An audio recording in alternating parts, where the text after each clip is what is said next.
ಇಲ್ಲ ಆಗಲ್ಲ.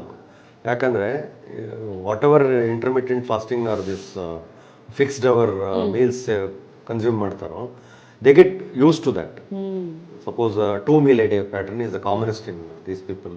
When they have 2 meal, in between they consume lot of water. And when they consume lot of water, you are not keeping your stomach empty for the acid to react. So it gets diluted. And most of the time bloating is less because food itself is not there to cause bloating. Bloating ಆಗ್ಬೇಕಾದ್ರೆ gas produce ಆಗಬೇಕು. You are not eating so much food. So when you are eating less food, obviously there is less gas production. Plus water intake will dilute most of the things. And exercise, that will take care of most of the issues. Water intake ಅಂತೂ I think it make sense. ಯಾಕಂದರೆ ಸಂಜೆ ಬೇಗನೆ last meal ಮುಗಿಸಿದ ಮೇಲೆ ಯಾವಾಗಲೂ ಒಂಚೂರು ಹಸುವಾದರೂ obviously next meal ಬೆಳಗ್ಗೆನೇ ಅಲ್ವಾ ಅಂತಂದ್ಬಿಟ್ಟು ನೀರೇ ಕುಡಿದಿರ್ತೀವಿ. Yeah make sense. And with age bloating ಹೆಚ್ಚಾಗತ್ತಾ? With age? yeah. Okay. Because as the people grow older, as the muscles become weaker, even the intestine muscles become weak.